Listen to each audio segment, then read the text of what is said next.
Why on earth would you say that? Why would you dream up that there's more Barracudas made than Challengers? That makes no sense. Well, I called Tony on it, and he said there was. Look at our lot. He's crazy. Are you calling Tony? I am. Tell him I'm hungry. I'm sure you are. Why don't you guys go get a Philly steak sandwich I want together? one. Hey, I got a question for you. Why would you tell Doug there's more Barracudas made than Challengers? Why would you ask him from 1964 to 1974? Well, that's when they first started making them. But we were talking about E-bodies. You're wrong. Well, you're right, because Barracudas started in 64. If you're talking about Barracudas from 70 to 74, the E-bodies, there were many more Challengers. They're almost double. Yeah? So? Maybe you two ought to just start your own show together. Dung and Dunger. Ha, not really. Get you, Barbara. On this episode, an unexpected delivery shows Mark the devil in the details. The team tears out a chicken shed from a 58 Fury, and the Iceman bakes the network to keep the show on the air. Back on the air.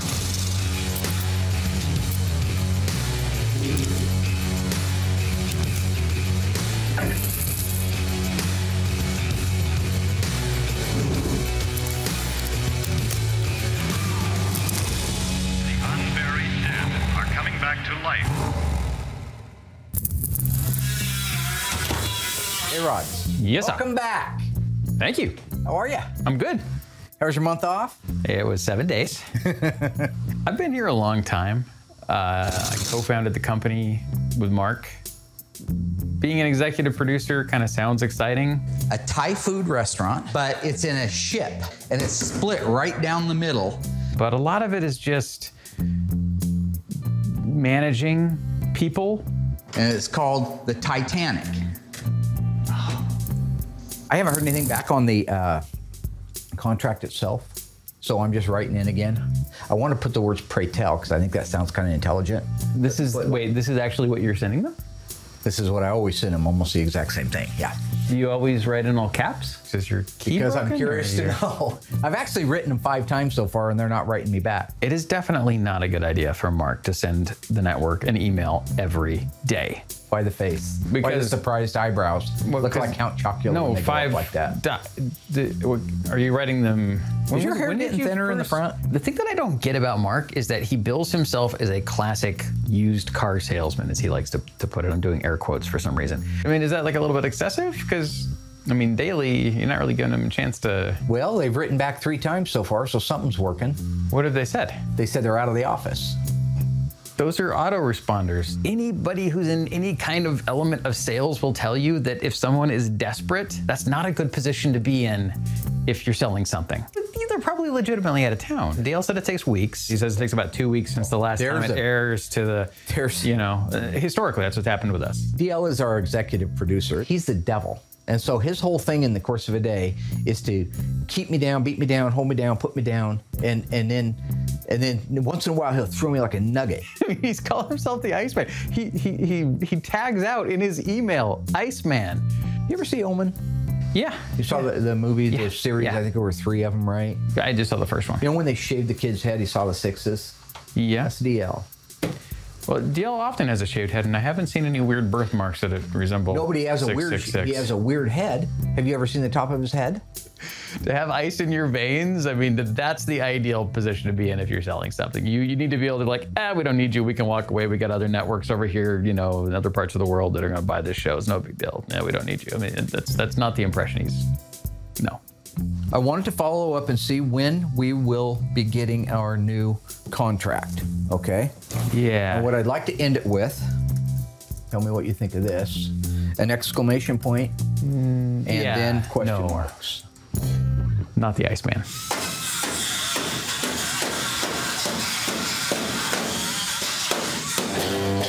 So we have our Daytona that's already been pre-painted and all jammed.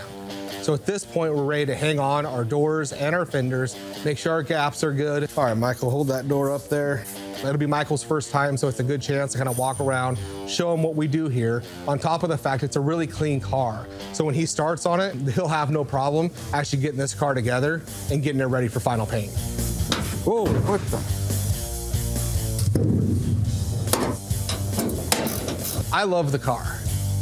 If it was my car, it's one of the few that have come in here. It may be the only one that was a running and driving survivor car. It's only that once. So if it was my car, and it's not, I would have kept it the same. But in this circumstance, the owner wants to redo it, so we're gonna redo the car for him. You know. Let's tighten it a little bit more. Hold on. So before we just go in there and just slam these doors, we wanna make sure that nothing's hitting. We just kind of close it slow. Is that hitting there? It's getting real close. You know, anytime we hang parts, you know, we have nice tools. We have door hangers. The cars are on whirlies, so you can really have a lot of adjustment in there. So it's going to hit. Keep going. Yeah, stop. Okay. So that's because the top of the door is too far in. It's just a matter of taking your time and not beating the crap out of the panel. Watch what you're doing when you bolt the door on. Before you just swing the door open, make sure it's not too close to the pillar where it starts to chip paint. So it's just about putting it on panel by panel, taking your time, and just taking a step back, looking at the overall job before you do your next move. So now look at our gap now. Got plenty of room for it to clear. And then that's set good to go. Sweet. I don't know what you've done. You've gone crazy. Then pull that over those two studs down there.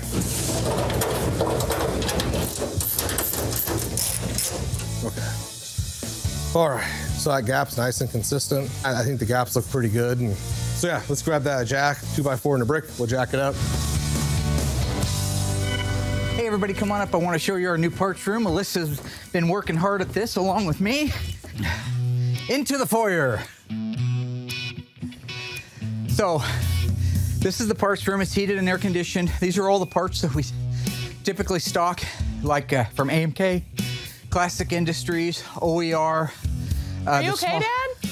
You're breathing really hard over there. Yeah, well, maybe if I didn't just climb to the top of the Space Needle, it would help. So my name's Alyssa Rose. I'm Mark Warman's daughter. I have been working here for like forever. Yeah, well, maybe if you didn't put the parts room at the top of the Space Needle, it would help. We had that we could do it. So I brought that in. Well, I don't know how I would describe him, but I know how he would describe himself. So, words of wisdom. Should I call an ambulance? It ain't about how hard you hit, it's about how hard you can get. You're gonna make it all the way around the corner? I'm doing fine. Okay, he thinks he's Rambo, Rocky, Mel Gibson from the Lethal Weapon days, John McClane back in Die Hard. Goodyear Polyglass E, F, and G 6015s. Over here we have more parts that we stock here. A lot of this stuff's Tony. You guys can put anything in there. Stuff. Steven Seagal from whatever movie he was in, but before, you know, got fat. Clint Eastwood as Dirty Harry. That's why you're in all the parts away. Because what I don't understand is stuff sitting out. What are you talking about? I'm talking why about are you up here? And I don't know, who does he say he looks like? What's his name? Oh God, he's a big actor. He's from Analyze This and Analyze That. You know who I'm talking? Robert De Niro. Robert De Niro. They haven't been put away, and why is this room such a mess? Okay, that's what I'm doing. Okay. It's a process. Okay. You don't understand how much time this takes. It's a lot of work. Is this my dream job? No.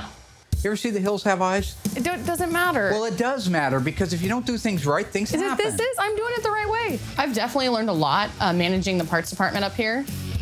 Getting to work with the sheet metal and learning the parts numbers and going through the catalogs, I've learned the most about the cars being up here. Hey. How you doing? Good. What's up? The McAllister truck's here with Cornet. What? Uh-huh. It's here now? Yeah. No one ever tells me anything.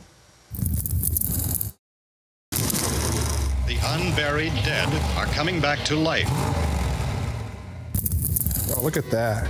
That's great. So basically, once we just kick this part out at the door, this side's done. And Mark's gonna love that.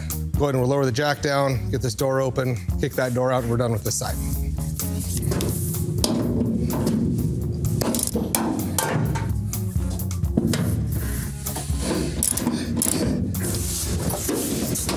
Gaps look good. That's how, you know, everything should look. Like I said, on a car that's solid to start with, everything pretty much just falls into place. So at this point, we'll move over to the other side, and I'll let you install the door and the fender. I'll help you, of course, but if you could do it without making mistakes, or does that seem? We'll see. So as far as I know, the Hemi Coronet is back for a few just minor fixes. that I guess could have been fixed before it left. So.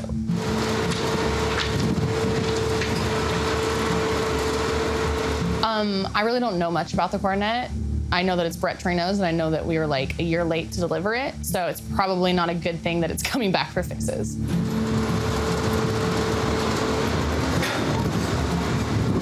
As sad as I am to like see it back, because I know that means problems, it's actually kind of a bittersweet feeling. That was the first car that I did metal work on. It's where I learned all my grinding and everything. So, and it's one of one, so it's hard not to love that car. Hey, Brett. Good. How are you doing? I know he doesn't show it, but having a car come back, he has really high expectations for the shop and, I mean, and for himself. So I know that it has to bother him. I'm sorry. I'm sorry. You know, I'm just going 100 miles an hour in different directions.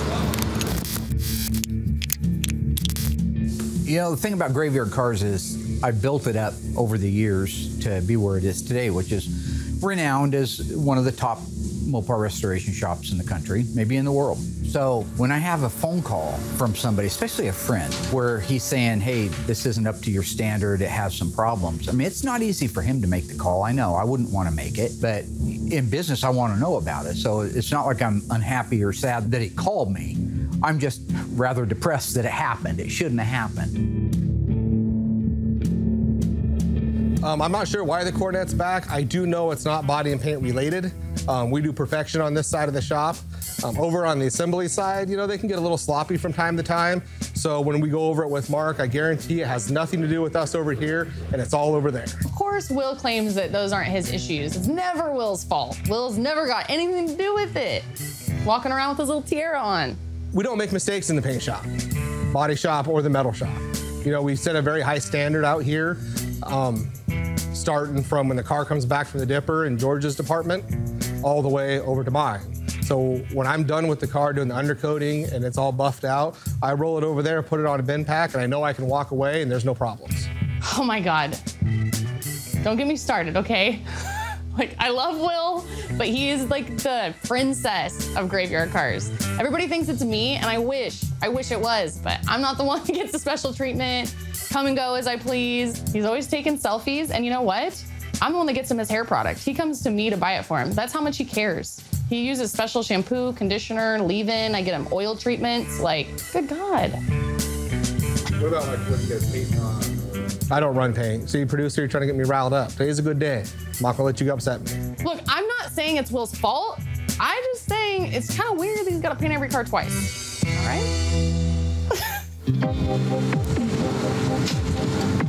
So yeah, the Coronet returned this week, and that's bad for a lot of reasons. It's an expensive car. We had it a long time. And the things that it's coming back for are the piddly little things that a person can take care of if they had more time. So that's a big black eye. We have Christine that has to be completely disassembled and inventoried. You don't just rip a car apart. First off, it's Christine, so it's evil. It's my own hypothesis there, a big Stephen King fan. But on top of that, you've got to inventory every single part that came off of it, put it in the right box, and make sure that it gets delivered correctly to the correct subcontractor who's going to be doing the anodizing, the nickel plating, the chrome, the zinc, the black phosphate, all these things, because we restore cars to OEM, so it has to look OEM, original equipment manufacturing. The perfect ending to the trifecta of misery in the dark cloud is that we haven't heard from the network. So if they don't pick up and renew the next 2 seasons, that's going to be the end of Graveyard Carz. Now, I'll live. I have plenty of cars to work on. Everybody downstairs in the shop will live and be fine at Graveyard Carz. Everybody upstairs that helped make the show, what are they going to be doing, right? Then, even more real, every car that's here, we have almost 100 cars total. Now, 30 of them are disassembled and in process, and the other ones are waiting to go through. Every one of those cars, when I bid them, the price reflected that I'm going to get compensated for our television shows. So if that cuts off, that's the end of the gravy train, you might say, right? This ain't UNICEF. You know, maybe one day UNICEF will get in the car restoration business and they'll be the folks to see, but right now it's Joe Dirt, Kevin Nealon.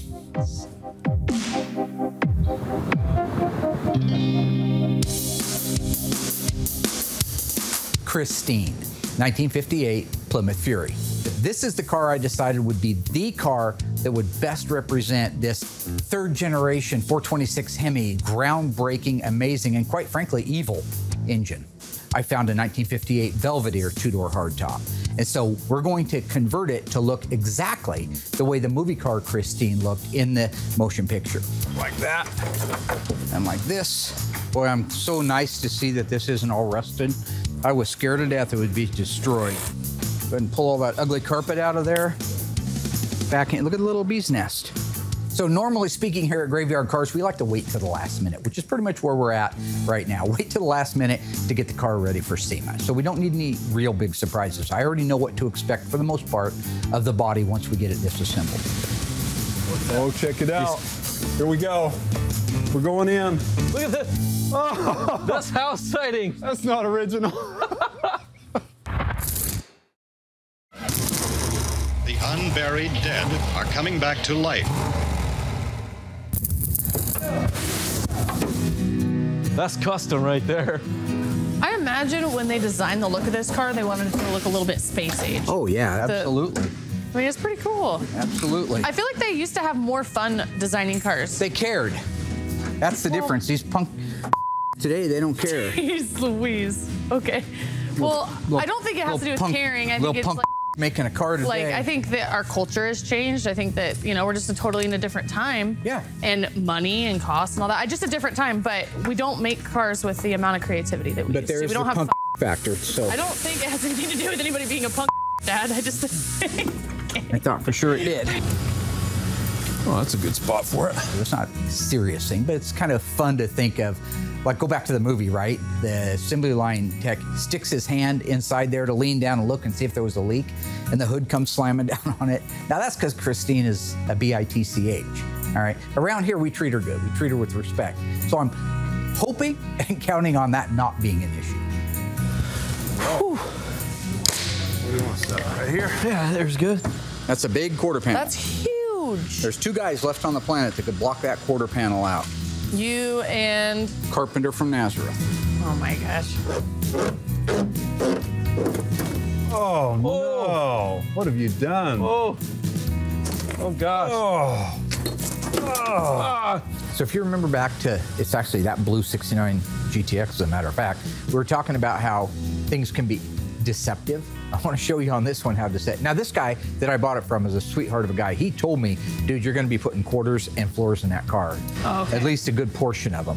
So it's no surprise, but it's interesting when you look at the outside at how nice that looks. I mean, at a glance, right? It looks nice. Yeah. But you look inside behind the carpeting and stuff, you can see all the filler.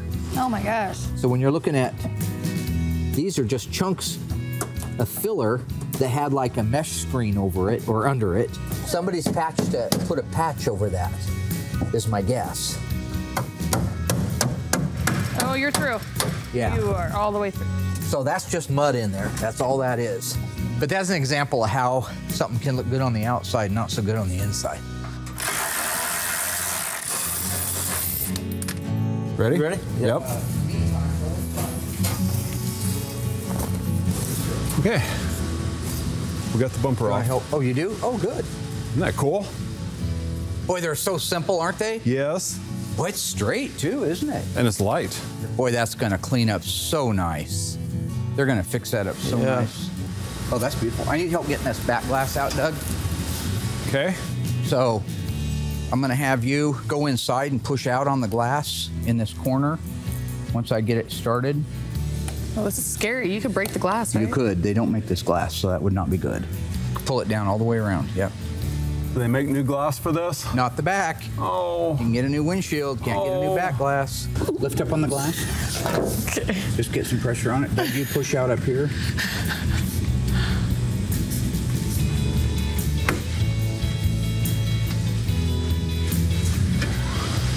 Fantastic. Wow. Yeah, that's great. Boy, that's heavy.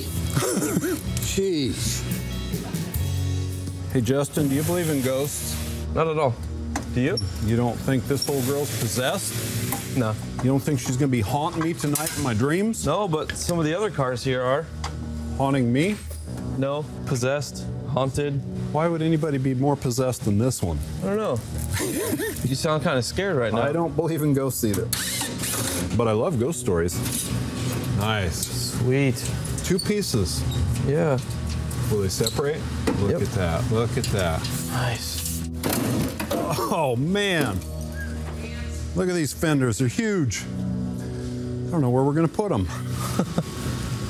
Keep that pulled down. Okay. You want me to push?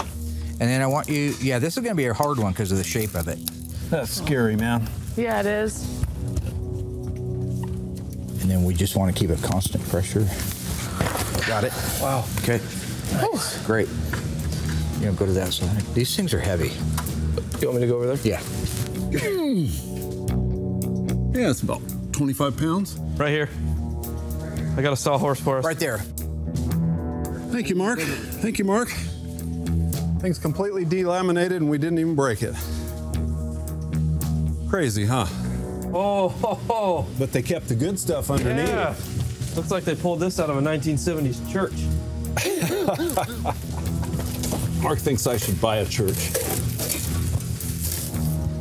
Check out those floors. You guys seeing this? When you looked underneath it, you really didn't see what I see now. Baling wire, corrugated barn side material, all pop riveted into place. I mean, this is butchery at its best. I mean, this is terrible.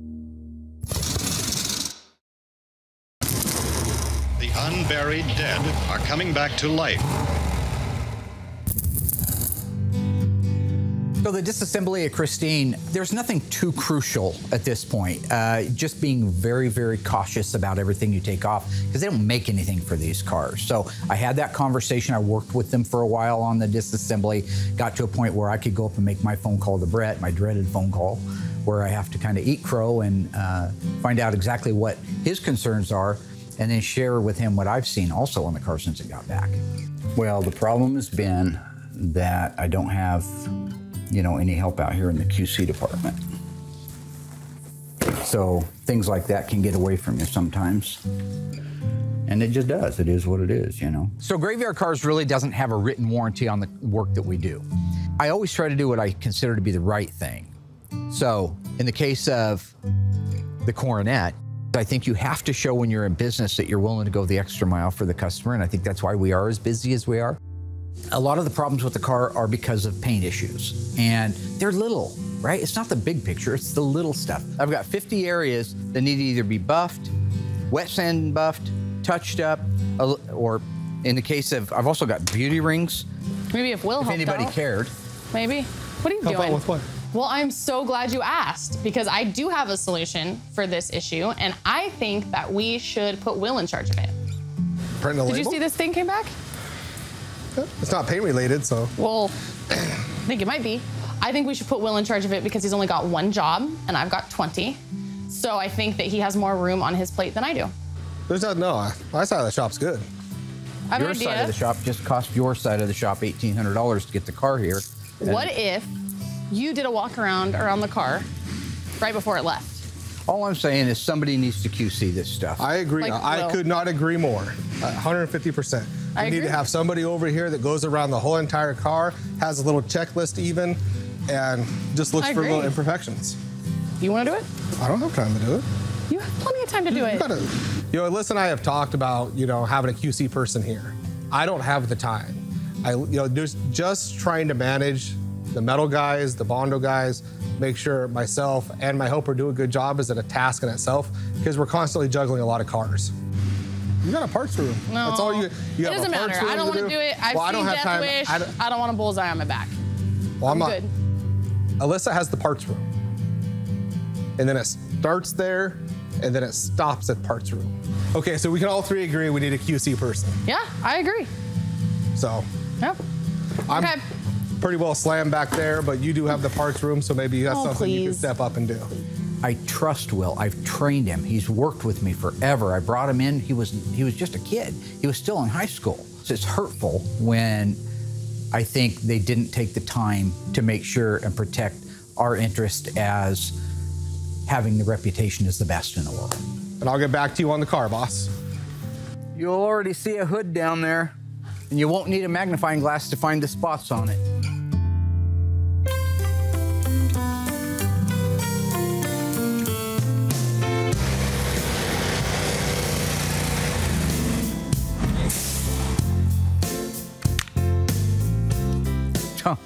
Yeah, there he is. Hey, how can I help you, Aaron? What do you want to buy today? Usually, well, usually when I go out to find Mark, I need to borrow his credit card. Something related to our production here, and so whenever Mark sees me, he typically thinks that I'm coming for money. That's what Aaron does. He comes down here and he says, been talking to all the guys, which means he hasn't been talking to anybody. Yeah, we need a new KP500 camera with the new super exposure lens on it. But that's not true. I don't always approach him for money. I mean, sometimes I'm reminding him about paychecks or maybe a bill. So maybe it is about money. How can I help you? Well, first off, you texted me. That's why I'm down here. I know. I texted you. I don't need to have it read back.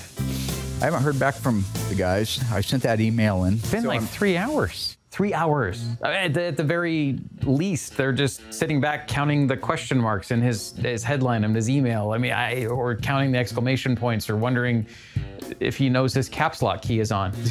They're 3 hours ahead of us, so that's like 6 hours. That's not the way that works. Math. I don't know. I mean, how can you process something like that? I mean, they're probably still processing the other emails and phone messages and whatever other things he's sent. I don't know, carrier pigeons? I mean, no. Well, it doesn't matter. My question is, I'm watching a video the other day online, right? Yeah. This little kid, well, he's a grown man, but he looks like a kid, right? So is that a little person? Yeah, I think so. He's making millions on a YouTube channel. I think they're making a shoe after him. All right, so have you had a shoe made after you? I don't think so. No. Okay. This guy's making millions of dollars and he's running a YouTube channel. So I get thinking, well, I've spent millions of dollars making a TV show. Why can't we have our own massive, major YouTube channel? We do have a YouTube. One of our other executive producers, DL, he manages the YouTube page, does a great job of it, and has been really doing a lot to promote it lately, and it's been growing really dramatically. Apparently, Mark doesn't know that. Let's say we get canceled or they don't pick up our new contract, which is very, very likely since they are not responding to any of my pleas. Not really that likely, but okay. Well, it's very likely when you look at last season. I'm not going to pick on anybody that's not why I'm here. Okay. Mark is what we would call a classic flip-flopper.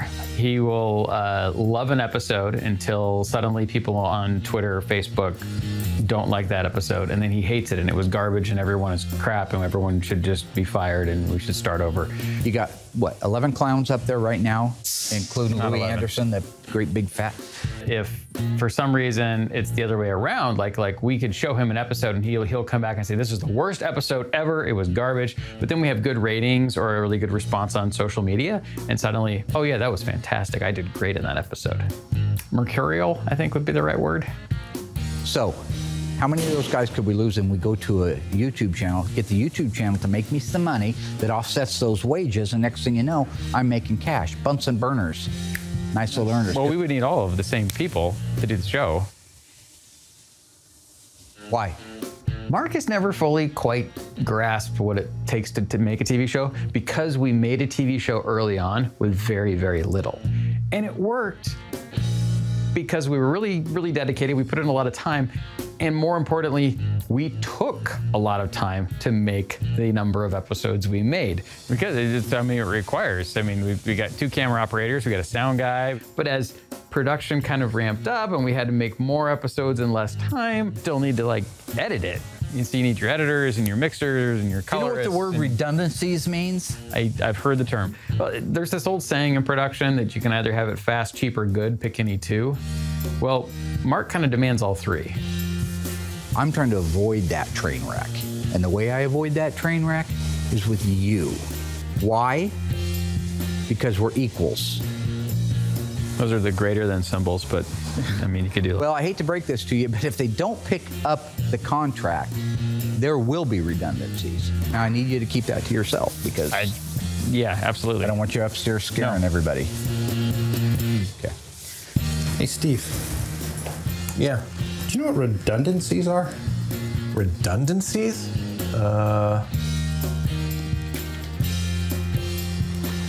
Hey, Aaron? Yeah. Are we getting laid off? No. Why? Why would you think that? We heard that there were redundancies in the production department, and well... Who told you there were going to be redundancies? What?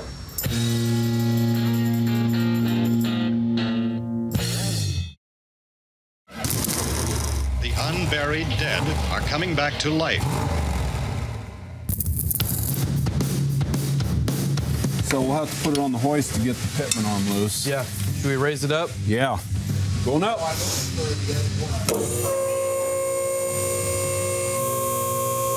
Right there?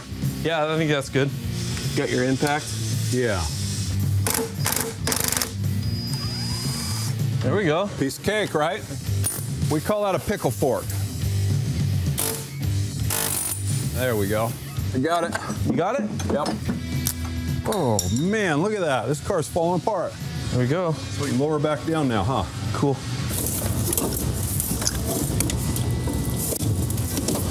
Out or in? I don't know. I think we're stuck. Hey. It's bleeding. Caught on a brake line. There we go. Oh. Whoa. Whoa. There we go. It's spurting. Got it? Yep. Gory tear apart for a gory book. I guess we can get our dash out now, huh? Yeah, we can. Lower it down, roll it out, pull the dash. You're sure we're not getting laid off? I just had a totally 3 months ago. Mark was very careful to have me swear that I would not reveal his concerns about redundancies. Unfortunately, he did not swear everyone to secrecy. I just got married 4 months ago. You guys are fine. You guys are absolutely fine. I reassured them as much as I possibly could, but nonetheless, I texted Mark. He'll be upstairs in a second, and they can hear from him. The audio guy. There's nothing to be worried about. I call him Little Tiny Dancer. And hopefully you'll hear it from the horse's mouth here. I call him a Little Tiny Dancer, the audio guy. I'm sure he appreciates He's like that. 5 foot nothing, 100 nothing. You know what I'm saying? What's up? Okay. How can I help you guys? How can I help you realize your future? That's one of the things I do if you've read the motivational posters. We have, yeah. And actually on that note, that's kind of what this is about. These guys need to hear from you that they're not going to be made, quote, redundant. Why would they think something like that? Somebody say something about redundancies? He said, you, Judas? Yeah. Surprise, surprise, it's 4 eyes. So you were out. Information is knowledge, okay? So next time you hear something that I say is between me and somebody else, it doesn't mean you get to go share it with your friends. So, will be a redundancy. Why am I here?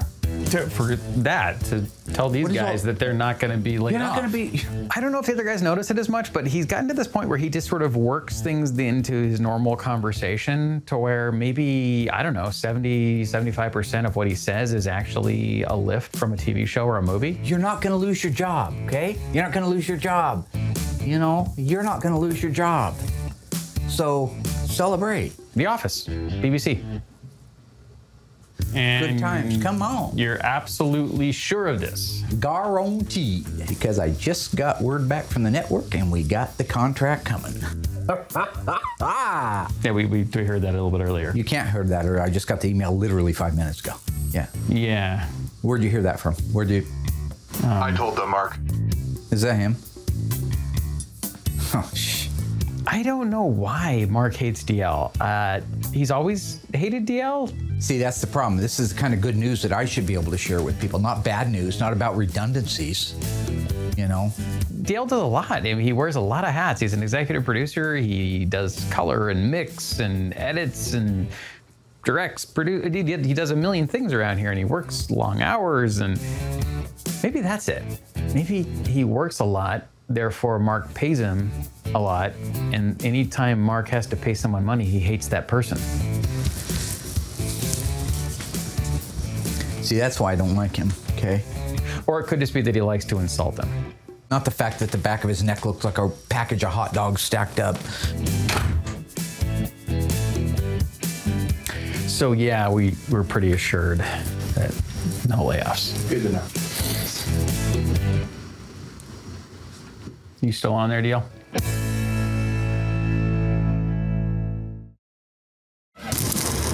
The unburied dead are coming back to life. The genie says, I thought you wanted a 10-inch pianist. You know, the play on words. That's good. Will, you know the genie joke? I'm aware. You guys, did you hang the fenders and doors? Yep. Mark. Me and Will. Nice to meet you. Mark Worm, Graveyard Carz. First car? Nope. What do you think so far? Oh, I'm loving it. Yeah? I'll give you the tour a little bit later. Got a greenhorn here, working with the greenhorn. First day. George, have you met the new guy? George? Michael, George, Adam? This is Steve. Oh, you've already met George. Yeah. Hi, Michael. Hey, Adam. Hey, do you remember when you told me to hire him 3 months ago? We sing about beauty. God, and we sing about truth. It doesn't matter. Complete waste. You're on the cover of the road. Welcome to hell. Michael, 4:30. There is no tour. Michael, don't. You just keep doing a good job, and that's fine.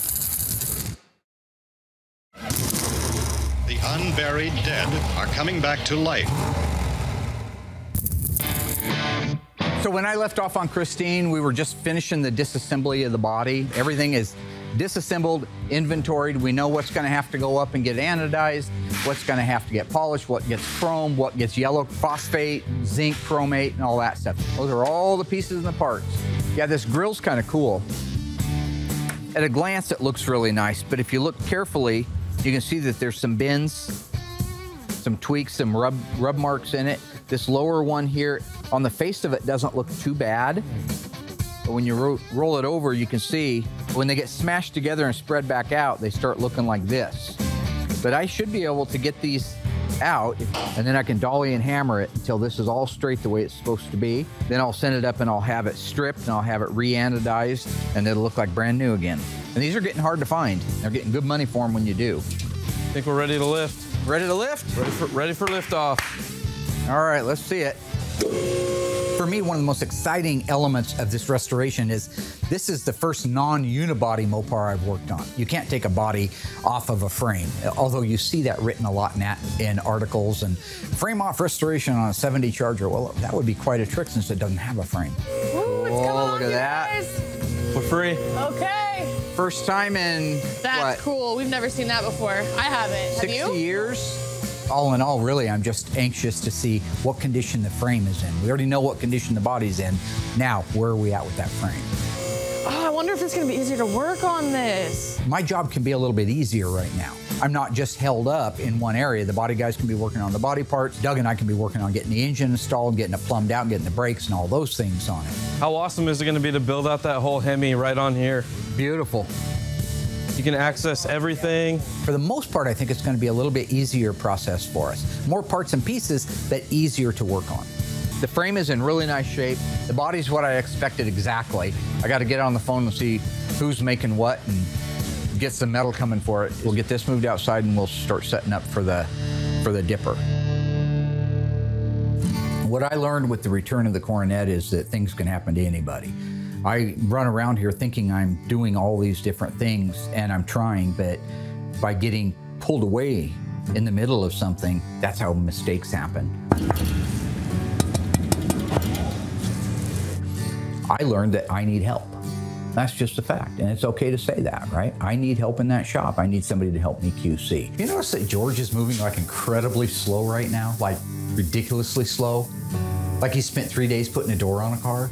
I should not have a car of any car, no client, but let alone a 7-figure car, travel 1,000 miles down to Las Vegas and then have to turn around and come back on my dime because I didn't have, I guess, at the time, the knowledge that I do now, that I need help and can't do it by myself. I need more people like you. If I had more people like my buddy Will, I'd be rich man right now. Rich. You've never said that. Huh? You've never said that. Well, maybe I didn't say it to your face, but I say it behind your back, and that's what counts. What do you need? I don't need anything. I don't need anything at all, my friend. Do you know how hard it is to get a compliment out of you? Dude, I do that because I'm trying to build you up constantly. It's been 25 years of beating you down.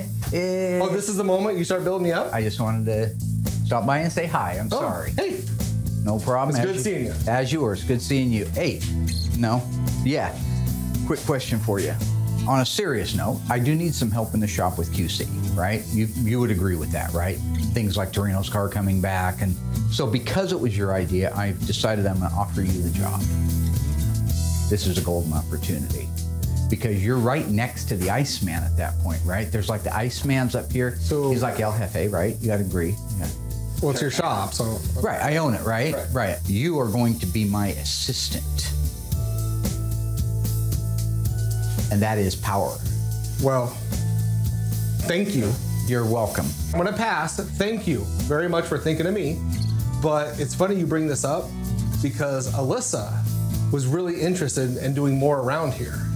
So, it's awesome Mark offered the job to me, but anytime he offers stuff like this to me, I just suggest Alyssa does it because I just don't have the time. I wish that I could help you, Dad, but I really am swamped. I have a feeling super you busy. can't. Seriously, you have me doing doing coffee, which is kind of ridiculous at this point. Like, we need to hire somebody for that, or we shouldn't even have a coffee spot here. Like, well, I do better with why? coffee. Okay, I'm HR. I'm your personal assistant, human resources, and slave. Like, I just don't know what else you need. Yeah, I do everything. I run errands. I mean. As what Alyssa forgets and doesn't realize, this is all payback for what she did to me in Vegas with the magic hat crap she did. I just deflect all that onto her. So this is complete payback for everything that she's done to me. I am building you into a machine, a working machine that cannot be stopped. So that's why she's our parts girl, our research girl, our coffee girl, and about to be our QC girl. Well, I guess I'll do it. If I'm gonna manage and wait, is it the same thing? Yes, okay. Absolutely. Do I get to fire people? No. Can't fire anybody. Then I need an office. You're in it, right here. Oh, so this? I now bequeath this. Well, I mean. It's air conditioned, well lit, HED, LED lighting. You got like a little closet down there. Yeah, you really it's actually. So I'll take this. This sounds good. This is great. Okay. Of all the people that work under this roof right now, I think Alyssa is my best candidate to do the QC. She knows my brain. She knows what I expect. She's been with me her whole life. I think she will grow in that position, and it'll be a great help to me as time goes on. And at the end of the day, if she doesn't, I'll drop her like a bad habit. Apollo Creed, Rocky 1. Biblically speaking, you're my seed. Well. So. All right. So the 58 Fury are our Christine. Everybody's got a Christine. I was a little apprehensive from the. This is stupid to even admit, but like the superstitious standpoint. I don't know if like all of a sudden this is some hitchhiker from Christine the original that's going to cause problems. I don't want to die in a 58 Plymouth. But at the end of the day, and now the car's disassembled, I see it's just like every other car. Happy to announce that I can check superstitious off my list of quirks.